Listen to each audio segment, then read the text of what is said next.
Hello there and welcome back to my third video celebrating my 15 years of Lego. And if you're not aware what we've done so far, I have reviewed my very first set. I've also built a set from 15 years ago that I really just didn't imagine I'd ever get to build. It's just behind me, that giant ship on top. You can catch both the videos on my channel. I won't be talking any more about them here because today we're going to be looking at my very first mech, which, if you haven't guessed, from around 15 years ago, released January 1st, 2009, though I did pick it up a little bit later than that. It is the Power Miners Mine Mech. Now, a few pieces have broken. I'll talk about how I've managed to sort of fix them up and find alternative builds to, I guess, replace the broken elements, and just going into why this set was so good for value at its time, and also sort of comparing it to one of its newer alternatives in the city line. So let's waste no time, get to the desk and start talking about my very first Lego mech. So as I said, this set did come out January 1st, 2009, and since then I have broken a few of the pieces. We'll get to that in a minute. This set came out for £6.85. I mean, £6 for this set. I didn't realise Lego sets were even made to go that cheap. This is basically just a double-sized poly bag. I mean, the magazines don't even sell for that cheap anymore. And because it included 67 pieces in its original build, it means you were working out to about 10.2 pence per piece, which might have seemed expensive, but you are getting quite a few of the bigger pieces. We'll look at the play features in just a second because, as I said, I have broken a few of the elements, not on purpose, but just over time Lego does break, and it's just sort of the way of the brick. So you can see one of these elements has completely snapped off, these ball joints and sort of the ball and ball socket, and the other side has even snapped. But even this element here has got a crack in it. This element here I'm pretty sure is actually all right, but this one over here also has a cracked side. So I can see why Lego are no longer using these ball joint connectors. Well, they technically are using these. They're a different end to this because obviously this is a bit more fragile, and just over time Lego have managed to improve it so it holds up a bit, at least for now. Who knows, in another 15 years we'll probably be saying how the current ball sockets are not as strong as they could be, and even the ones used on the mech, which I have used to replace them, are probably also going to see an upgrade pretty soon. But these worked pretty much the same as the other ball socket connectors that I've got on this mech, so I was unable to just piece out a few different plates and that to go with it and make it look like it should. So this set would have come with not only the mech and the green little guy here, which do actually all have names. So the guy piloting the mech is sort of the doc of the operations, and he is called Brains, and this green little rock monster is called Boulderak. So if you didn't know that, they do all in fact have names. So any of the minifigures that you have in your collection will have, I guess, different identifiers besides the fact that they are just minifigure 1 and 2, which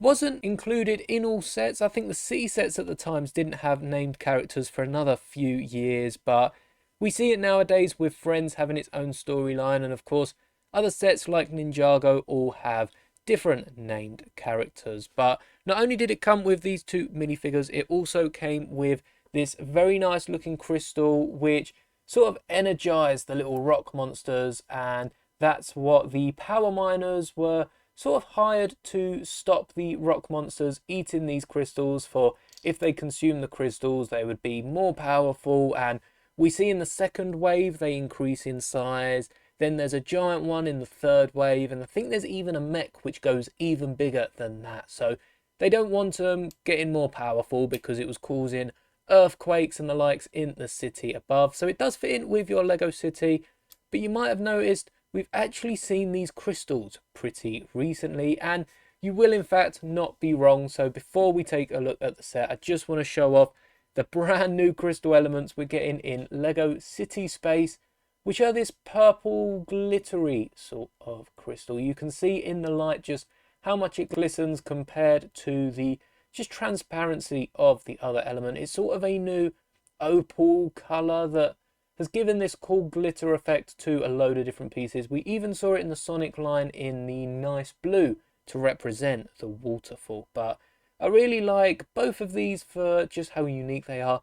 I think this made more sense with rock miners or power miners because the rock monsters were also that transparent, and you can see they did have printed rocks on them, but over time they just wear off. It's just a bit of wear and tear that the printing can't withhold. But I really do like these, and Power Miners also brought in a brand new dynamite piece, which I'm pretty sure was just created for Power Miners. Lego sort of had a no weapons policy, so didn't really have dynamite in sets before this, and now we've seen it used in even sets as small as the £9 ones for Doc Ock here, with that same stick of dynamite, the exact same mold as 15 years ago. So it's nice to see the molds that are brought into things like Power Miners, and I'm pretty sure this was probably used for like gold in the old Western theme way before Power Miners, but pieces that were used in sets as common as 15 years ago are still being used in sets, even small sets today. So they're easily accessible, even though some of them might be in a few different colors. But this mech is honestly one of the best Power Miner sets. I did like the really big drill, but I like the mech just for the different play features it had. Of course, you can pull the minifigure in and out, and the top does completely tip up.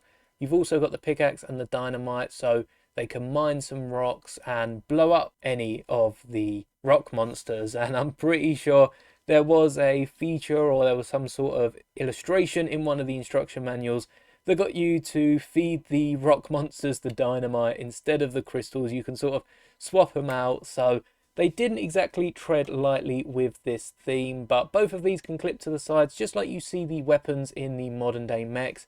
And the play features for the arms are really cool. So the arms are actually held on by this giant Technic piece on the back here, which is held on by a Technic brick just below it. It's quite a good use of the few pieces. I think nowadays they'd, as I said, brick it out and make use of more of the Lego system elements, but they were big on combining Technic and Lego. This was shortly after the Bionicle wave, which did so well, and they introduced Hero Factory, and now they started really testing it compatibility with Lego system. But the arms are held on and pretty much fully Technic pieces. In fact, I can't see a single Lego piece inside other than the body and legs.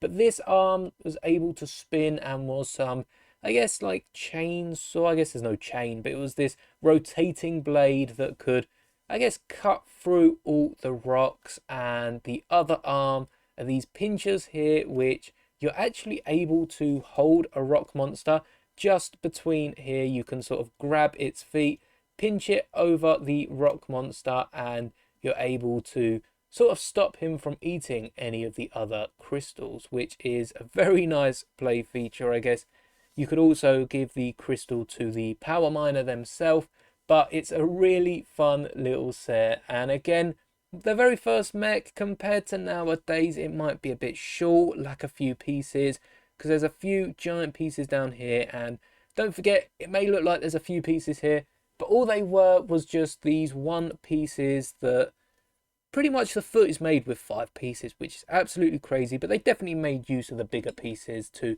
stop it from being a bit too small. And it probably is closer to a mech we'd get in a battle pack such as Ninjago has seen, or even just an oversized Batman mech from the next DC magazine. So we're getting a load of mechs, and I'm happy they brought them back. It would be lovely to get a one-off special for one of Lego's anniversaries, just bringing back the Power Miners in one mech, or something to notice them. I get they're not as popular a theme, but I've definitely seen a few more other builds. Like I saw someone build an Eta class Jedi Starfighter out of Power Miners pieces and in a Power Miners style. So I'll try and find that image for you to show you. It's really cool, and I didn't realize just how popular Power Miners was until I made my ideas set last year.